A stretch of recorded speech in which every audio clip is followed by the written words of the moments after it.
akuluakulu tikaona chithunzi chimene chikusera pa skrini pathupo mkoloto amene zina lake ndi Philip Malenga wa zaka 48. Iyeyo ndi msing'anga. Pamene tikuyankhula pano ndikuti watapidwa ali m'manja mwa polisi. Enabe kumazakhala mafunso kuti kodi polisi yamutapa mkulu amene msing'anga amene chifukwa chani. Ayi ndithu makosana nkhani yomvetsa chisoni ndiona kuti tinabwera ndi nkhani dzulo yokhuzana ndi Memory Kamange wa zaka 38 kuti mzimayi amene anaphedwa ndikuti ndi achiwembo mu mzinda wa Lilongwe. Komano apolisi amapanga kafukufuku okhuzana ndi nkhani yokuphedwa kwa Memory Kamange. Tinazafotokozera motero mu nkhani imeneyi. Nawo apolisi atamaliza kafukufuku wawo abwera ndi nkhani yokhuzana nawo ndi msing'anga amene Philip Malenga kuti ndi amene anapha malemu Memory Kamange. Enabe kumazakhala mafunso kuti zinatheka bwanji kuti msing'anga amene akaphe Memory Kamange. Ndithu akuluakulu nkhani ndiona kuti tikatsala bwinobwino nkhani yokhuzana ndi kusowa kwa Memory Kamange makamakaso mmene achibale ake anapangira post uthenga umenewo masamba mchezo ankazafotokoza kuti Memory Kamange anandika problem kandi kuti kanalika mental problem. Komano nkhani ndiona kuti ati Memory Kamange amadwala matenda a epilepsy ena mazakamba zonena kuti khunyu. So zikuoneka kuti Memory Kamange azakapeza mkulu amene Philip Malenga amaite kuti ndi msing'anga ndi kumudandaulira kandi kuti vuto lake lokana munamiza mwenjera yotani kuti yeyo amaziwa mankhwala omuthandiza kuti akhale bwino vuto lake limene amavutika nalo lithe. So chimene chinazachitika ndichona kuti pa 11 February chaka chimene cha 2026 paja ndi tsiku limene achibale ake anazapanga post kuti anasowa. So Memory Kamange anazapeza kuti ananamizidwa ndi msing'anga ameneyi amaite kuti Philip Malenga kuti ampangira mankhwala, ndipo mankhwala amenewo akampangira ku Botanic Garden kumene kuti ndi ku area 18 mu mzinda umene wa Lilongwe, just opposite ndikuti area 14 kuna kuno so opposite Parliament Building. Ndi nkhalango ndithu yayikulu kwambiri. Ena timatha kupita kumeneko kachita mapemphero ambiri tikopera kuti tikutsata bwino kuti ndi kumeneno ena makachita mapemphero kumeneko. So zikuoneka kuti mkulu ameneyi Philip Malenga anali atapanga plan bwinobwino kuti akampange chipongwe Memory Kamange kumene ku Botanic Garden potengera kuti ndi kunkhalango kuti mwina sangathe kumvedwa atakhazona kuti akumuchita chipongwe chimenecho. Ndi zikuoneka kuti traditional healer amene Philip Malenga anatengana ndi Memory Kamange ngati victim kupita kumene ku Botanic Garden. Atalowa mkati anapezeka zona kuti msing'angayo anamugwira pa khosi Memory Kamange ndati nkumporokola pa khosi kuchoka panepo ndati anamupha anamphera komweko potengera ndi a Foster Benjamin amene amayankhula polisi ya ku Lilongwe. Ndeno chimene chinazachitika nchona kuti akuti msing'angayo anamukwirira kumene Memoryyo atamugwirira basi ndi kumulanda ndalama zimene anali nazo. Anatenga ndalama zakwana 30,000 malawi kwacha. Kuchoka pamenepo ndikuti anatenga phone yake kandi kuti pajati mazamvaso information yokhuza ndi bagi chanchane ndi zinthu timene amaona zona kuti akatitenga atha kukagulisa nkupeza ndalama. Ndi anapita kukagulisa phone kwa mkulu wina wake amene zina yake amaziwa kuti Ngomani. Phone imeneyo akuti anayigulisa pa mtengo wa 70,000 malawi kwacha. Ndipo tsatira kafukufuku amene apolisi anayamba kuchita mongaso amene nkhaniyo imayendera munjaso timafotokozera dzulo kuti anapanga track phone imeneyo ndi kuzapeza zoti ayipeza ndi mkulu ameneyi Ngomani.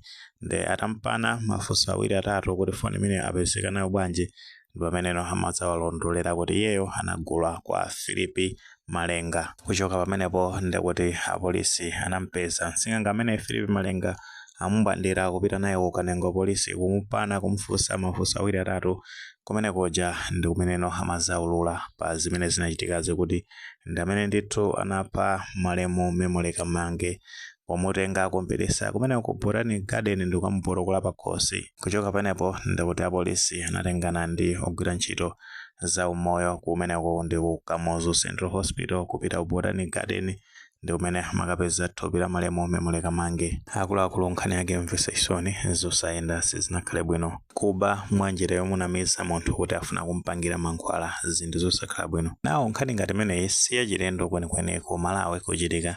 Chifukwa tikakutengeni mbuyo pang'ono munali mu chaka cha 2022 chaku late 2022 kumakafika ku ere 2023 kunalinso nkhani ngati yomweyi imene inazichitika mboma la Mulanje. Panali mkulu wina wake amene anali victim, komanso kunali msing'anga wina wake amene amaziwika ndi zina loti Lameck Zimba kumeneko ku Mulanje. So chimene chinazachitika ndichonena kuti mkulu ameneyo amene zina lake ankaziwika ndizoti Alec Msuku amapanga business yake mazamveka kuti ku Lilongwe mu mzinda wa area 25. Nawo mkulu amene Alec Msuku ankafuna zoti apange boost business yake pogwiritsa ntchito mankhwala azisamba. Ambiri tikutsatira bwino kuti mmasamba mchezomo muli ma advert asing'anga amazaonesa zindalama chani zambirimbiri, nde ngati munthu sukusamala bwinobwino umapeza kuti wakopeka ndi zinthu ngati zimenezo.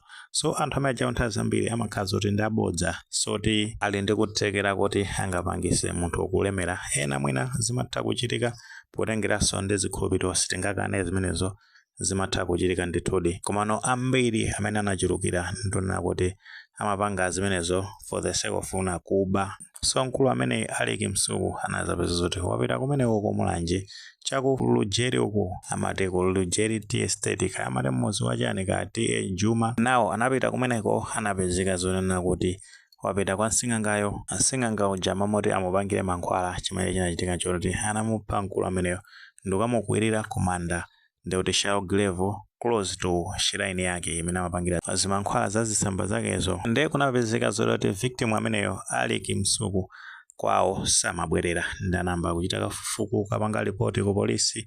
Apolisi kuyamba kupanga track kuti mkulu amene anaenda bwanji chani zimene zimazapeza zoti kumapeto wake anamugwira msing'anga ameneyo. Atamugwira anapezeka zonotana ndi zinthu za mkulu ameneyo, ndikuti anavala suti imene ankapita kwa msing'anga ameneyo. Ndekuti no sutiyo inali ndi msing'anga ameneyo amapeza zoti amacheneranso ati kumapita ku chechi yani zinthu ngati zimenezo. Komanso katundu wina wa victim uyo anapezeka ndi msing'anga ameneyo atampana pamene amazaulula zoti anamugwirira ku Shell Grave adjacent ku shrine yake imene amapangira za mankhwala zakezo. So mene tafotokozera kale kunena zona kuti ambiri amene amazabwera kuti ma traditional healers wakandoti azising'anga ndi zina zotero ambiri ndachinyingo. Alipo ena amakhala zona kuti akuthandizadi kumakamaka potengeranso ndi mene anthu timakhulupirira kuli zikhulupiriro zosiyanasiyana.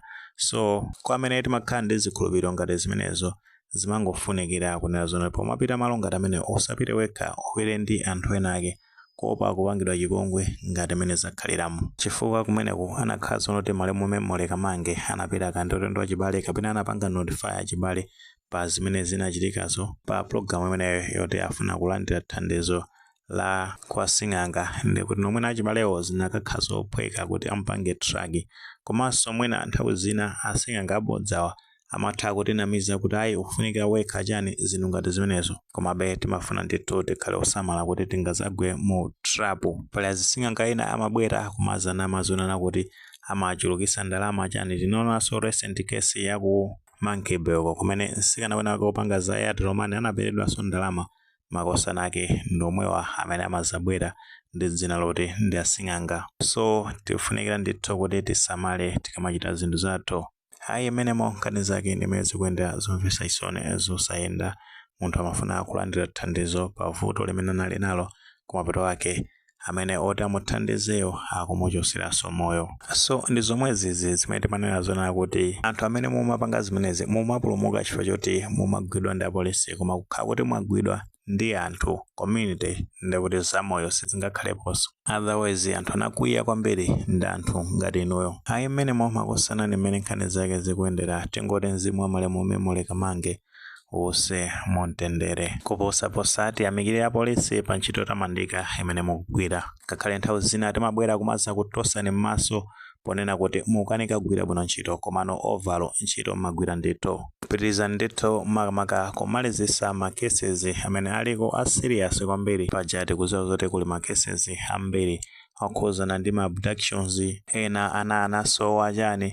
Tikuzozoti you are trying ndithu kutithandiza. Nkutheka tomwe ndi maganizo pa nkhani imeneyi pamene tinazona kuti munthu amene anapha Malemu Memory Kamange wapezeka ndi msing'anga amene zina lake ndi Philip Malenga amene anakapha Memory Kamange ku Botanic Garden mu mzinda wa Lilongwe. Ngati maganizo amenewo alipo mutofotokoza comment section koma molemekezaso maganizo anzathu saiwale upanga like video imene komanso upanga subscribe channel chimene cha Fox Online News 18 ndicho ngati nkhani zambiri zikamachitika ndio zitakufikirani mosavuta.